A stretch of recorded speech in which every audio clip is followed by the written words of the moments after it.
राधे राधे दोस्तों। और मेरे चैनल XYZ कहानी में आपका एक बार फिर से हार्दिक स्वागत है। और देखिए, इस चैनल पर मैं आपके लिए बहुत ही अच्छी अच्छी कहानियां लेकर के आता हूं। तो आज भी मैं आपके लिए एक ऐसी ही कहानी लेकर के आया हूं। आपसे रिक्वेस्ट है कि वीडियो को आप पूरी देखना, बीच में स्टॉप मत करना। तो देखिए, आज की जो कहानी है उसका शीर्षक है शेख चिल्ली और कुएं की परियां। ये एक परी कहानी है और ये परी कहानी बहुत ही अच्छी है। हो सकता है कि कुछ लोगों ने सुन रखी हो, लेकिन फिर भी कुछ ना कुछ तो मैं अलग ही आपको सुनाता हूँ। तो देखिए, एक गांव में एक बहुत ही सुस्त और कमज़ोर आदमी रहता था। काम धंधे में उसका मन नहीं करता था और ना ही वो कोई काम करता था। हाँ, बातें बनाने में बड़ा वो माहिर था, इसलिए उसे लोग जो है शेख चिल्ली कह करके पुकारते थे। अब शेख चिल्ली के घर की हालत इतनी ख़राब थी कि महीने में 20 दिन चूल्हा नहीं जल पाता था।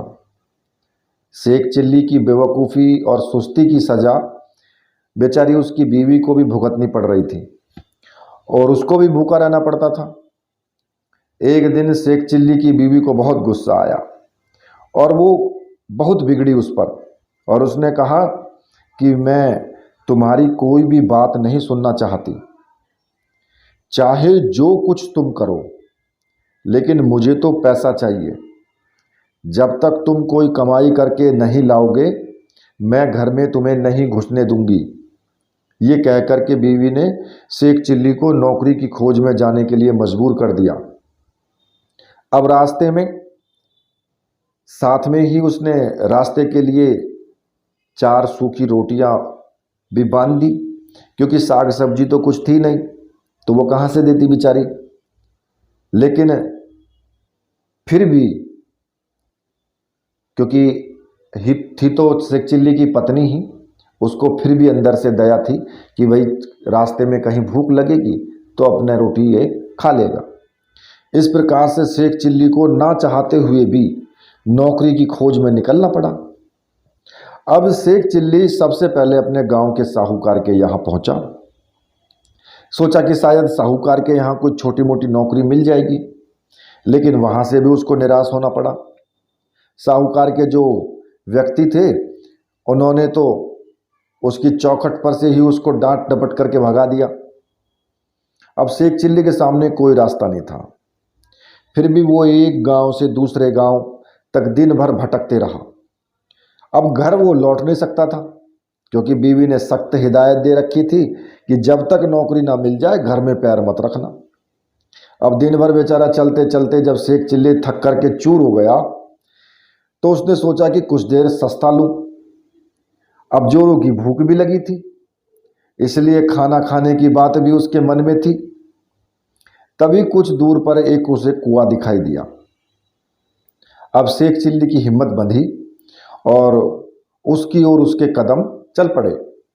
कुएं के चबूतरे पर बैठकर शेख चिल्ली ने बीवी की दी हुई जो रोटियों की पोटली थी वो खोली। अब उसमें 4 रूखी सूखी रोटियां थी।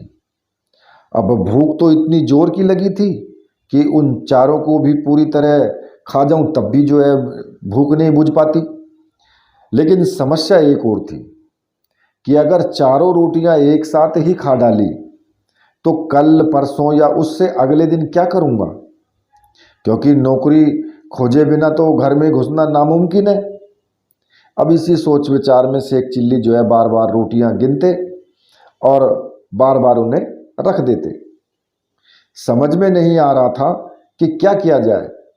अब शेख चिल्ली ने अपने आप कोई फैसला ना हो पाया उससे बेचारे से, तो उसने कुएं के देव से मदद लेनी चाहिए। वो हाथ जोड़कर खड़े हो गए और बोले कि हे बाबा, अब तुम ही हमें आगे का रास्ता दिखाओ। दिन भर कुछ भी नहीं खाया है, भूख तो इतनी लगी है कि चारों को खा जाने के बाद ही शायद मिट पाए, लेकिन अगर चारों को खा लेता हूँ तो आगे क्या करूँगा। मुझे अभी कई दिनों तक यहीं आसपास भटकना है, तो इसलिए ये कुएं बाबा, अब तुम बताओ कि मैं क्या करूं, एक खाऊं, दो खाऊं, तीन खाऊं या चारों को खा जाऊं। लेकिन कुएं की ओर से तो कोई जवाब नहीं मिला। अब वो बोल तो सकता नहीं था कुआं, तो इसलिए वो जवाब कैसे देता। उस कुएं के अंदर चार परियां रहती थी। उन्होंने जब शेख चिल्ली की बात सुनी तो उन्होंने सोचा कि कोई दानव आया है जो उन्हें चारों को खाने की बात सोच रहा है। इसलिए उन्होंने तय किया कि चारों को कुएं से बाहर निकलकर उस दानव से विनती करनी चाहिए ताकि वो उन्हें ना खाए। अब ये सोच करके चारों परियां कुएं से बाहर निकल आई। हाथ जोड़कर वे शेख चिल्ली के सामने खड़ी हो गई और बोली कि हे दानवराज, आप तो बड़े बलशाली हैं, आप व्यर्थ ही हम चारों को खाने की बात सोच रहे हैं। अगर आप हमें छोड़ दें तो हम आपको ऐसी चीज़ें आपको दे सकती हैं जो आपके बड़े काम की आएंगी, बहुत काम आएंगी आपके वो चीज़। अब परियों को देखकर, वो उनकी बातें सुनकर शेख चिल्ली जो थे हक्के बक्के रह गए। समझ में नहीं आया कि वो क्या जवाब दें। लेकिन परियों ने इस चुप्पी का मतलब निकाला कि उन्होंने उसकी बात मान ली। इसलिए उन्होंने एक कठपुतला और एक कटोरा शेख चिल्ली को देते हुए कहा कि हे दानवराज, आपने हमारी बात मान ली, इसलिए हम सब आपका बहुत बहुत उपकार मानती हैं। साथ ही अपनी ये दो छोटी सी चीज़ें आपको भेंट में दे रही हैं। ये कठपुतला हर समय आपकी नौकरी बजाएगा, आप जो कुछ कहेंगे ये वही काम करेगा। और ये कटोरा, ये हर वो खाने की चीज़ आपके सामने पेश करेगा जो आप इससे मांगोगे। इसके बाद परियां फिर कुएं के अंदर चली गई। अब इस सब से तो जो है ऐसी चीज़ पा करके और शेख चिल्ली की तो खुशी की सीमा ही नहीं रही। उसने सोचा कि अब घर लौट चलना चाहिए, क्योंकि बीवी जब इन दोनों चीज़ों के करतब देखेगी तो फूल ही नहीं समाएगी। लेकिन सूरज डूब चुका था और रात घिर आई थी। इसलिए शेख चिल्ली पास के एक गांव में चले गए और एक आदमी से रात भर के लिए उन्होंने अपने यहाँ ठहरने को कहा कि भाई मुझे यहाँ पे ठहरा लो एक रात के लिए। और ये भी वादा किया कि भाई इसके बदले में वो घर के सारे लोगों को अच्छे अच्छे पकवान और मिठाइयाँ खिलाएगा। अब वो आदमी तैयार हो गया और शेख चिल्ली को अपनी बैठक में उसने ठहरा लिया। शेख चिल्ली ने भी अपने कटोरे को निकाला और उसने अपने करतब दिखाने को कहा उससे। अब बात ही बात में खाने की अच्छी अच्छी चीज़ों के जो है ढेर लग गए। जब सारे लोग खाना खा पी चुके थे तो उस आदमी की घरवाली झूठे बर्तनों को मांजने के लिए नाली की ओर चली। अब ये देख करके शेख चिल्ली ने उसे रोक दिया और कहा कि मेरा कठपुतला बर्तन साफ कर देगा। शेख चिल्ली के कहने भर की देर थी कि कठपुतले ने जो है सारे बर्तन पल भर में ही निपटा डाले। अब शेख चिल्ली के कठपुतले और कटोरे के ये अजीबो गरीब करतब देख करके गांव के उस आदमी और उसकी बीवी के मन में लालच आ गया। शेख चिल्ली जब सो गए तो उन दोनों ने वो रात में चुपके से उठे और शेख चिल्ली के कटोरे और कठपुतली को चुराकर उनकी जगह एक नकली कठपुतला और नकली कटोरा उन्होंने रख दिया। अब शेख चिल्ली को इस बात का पता नहीं चला। सवेरे उठ करके उन्होंने हाथ मुंह धोया और दोनों नकली चीज़ें लेकर के अपने घर की ओर चल दिए। अब घर पहुंचकर उन्होंने बड़ी बड़ी डींगें हाँकी और बीवी से कहा कि भगवान, अब तुझे किसी भी बात के लिए मुझे झिकाना नहीं पड़ेगा। ना घर में खाने को किसी चीज़ की कमी रहेगी और ना ही कोई काम हमें करना पड़ेगा। तुम जो चीज़ खाना चाहोगी ये कटोरा जो है वो तुम्हें खिलाएगा, और जो काम करवाना चाहोगी मेरा ये कठपुतला वो काम कर डालेगा। लेकिन शेख चिल्ली की बीवी को इन बातों पर विश्वास न हुआ। उसने कहा, तुम तो ऐसी डींगे रोज ही मारा करते हो, कुछ करके दिखाओ तो जानूं। शेख चिल्ली ने कहा कि हाँ हाँ क्यों नहीं, और उसने अपने कटोरे और कठपुतले में अपने करतब दिखाने के लिए कहा दोनों को। लेकिन वो दोनों चीज़ें तो नकली थी। अब शेख चिल्ली की बात झूठी निकली। नतीजा ये हुआ कि उसकी बीवी पहले से ही तो नाराज़ बहुत ज़्यादा थी। उसने कहा कि तुम मुझे इस तरह धोखा देने की कोशिश करते हो, जब से तुम घर से गए हो घर में चूल्हा नहीं जलाया, कहीं जाकर मन लगाकर काम करो तो कुछ तनख्वाह मिले और हम दोनों को 2 वक्त की रोटी नसीब हो। इन जादुई चीज़ों से कुछ नहीं होने वाला। अब बेबस शेख चिल्ली खिसियाने हुए फिर से वो चल दिए और फिर उसे कबूतरे जो कुएं का चबूतरा था वो वहाँ पर जाकर के फिर बैठ गए। अब समझ में नहीं आ रहा था कि अब क्या किया जाए। जब सोचते सोचते वो हार गए और कुछ भी समझ में नहीं आया तो उनकी आंखें छलछला आई और रोने लगे वो। ये देख करके कुएं की चारों परियां बाहर आई और शेख चिल्ली से उसके रोने का कारण पूछा तो शेख चिल्ली ने सारी आप बीती कह सुनाई। परियों को हंसी आ गई। वो बोली कि हमने तो तुमको कोई भयानक दानव समझा था और इसलिए खुश करने के लिए वो 2 चीज़ें दी थी, लेकिन तुम तो बहुत ही भोले भाले और सीधे आदमी हो। खैर घबराने की ज़रूरत नहीं है, हम तुम्हारी मदद करेंगी।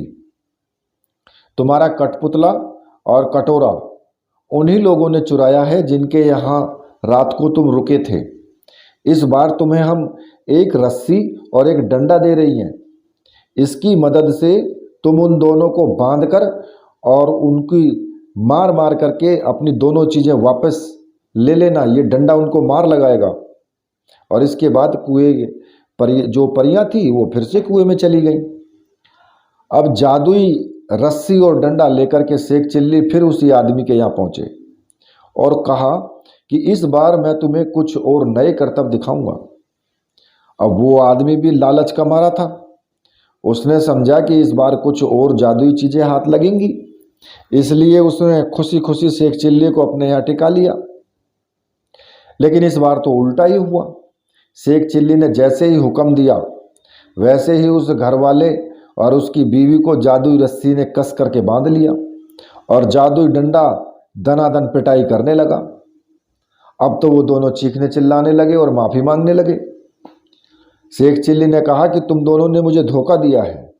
मैंने तो ये सोचा था कि तुमने मुझे रहने के लिए जगह दी है, इसलिए मैं भी तुम्हारे साथ कोई भलाई कर दूं, लेकिन तुमने मेरे साथ उल्टा बर्ताव किया, मेरे कठपुतले और कटोरे को ही चुरा लिया। अब जब वे दोनों चीज़ें तुम मुझे वापस कर दोगे तभी मैं अपनी रस्सी और डंडे को रुकने का हुक्म दूंगा। अब उन दोनों ने झटपट दोनों चुराई हुई चीज़ें शेख चिल्ली को वापस कर दी।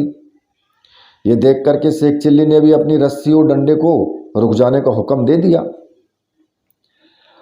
अब अपनी चारों जादुई चीज़ें लेकर के शेख चिल्ली प्रसन्न मन से घर को वापस लौटे। जब बीवी ने फिर देखा कि शेख चिल्ली वापस आ गए हैं तो उसे बड़ा गुस्सा आया। उसे तो कई दिनों से खाने को कुछ भी नहीं मिला था, इसलिए वो भी झुंझलाई हुई थी और दूर से ही देख करके वो चीखी कि कामचोर, तुम फिर लौट आए। खबरदार घर के अंदर कदम रखा तो, वरना तुम्हारे लिए बेलन रखा है। अब ये सुनकर के शेख चिल्ली दरवाजे पर ही रुक गए। मन ही मन उन्होंने रस्सी और डंडे को हुक्म दिया कि वे उसे काबू में करें। अब रस्सी और डंडे ने अपना काम शुरू कर दिया। रस्सी ने कसकर बांध लिया और डंडे ने पिटाई शुरू कर दी। अब ये जादुई करतब देख करके बीवी ने भी अपने सारे हथियार डाल दिए और कभी वैसा बुरा बर्ताव न करने का वादा किया। तभी उसे भी रस्सी और डंडे से छुटकारा मिला। अब शेख चिल्ली ने अपने कठपुतले और कटोरे को हुक्म दिया। फिर अब जब उसने हुक्म दिया तो कठपुतले ने और कटोरे ने भी अपना काम शुरू कर दिया। कटोरे ने तरह तरह के पकवान मिठाइयों के ढेर लगा दिए और कठपुतले ने घर का सारा काम कर दिया। अब कठपुतले जिन जिन चीज़ों की कमी थी वो झटपट लेकर के आया और कटोरे ने तो व्यंजन तैयार कर ही रखे थे। अब ये सब देख करके शेख चिल्ली की स्त्री जो थी, बीवी थी, वो बहुत ही प्रसन्न हुई और इस प्रकार से शेख चिल्ली फिर दोबारा से अपने घर में कदम रख सके। तो देखिए ये कहानी आपको कैसी लगी कहानी अच्छी लगी तो कहानी को लाइक शेयर करें, चैनल को सब्सक्राइब करें और ऐसी कहानी लेकर के फिर मैं आपके सामने उपस्थित होऊंगा।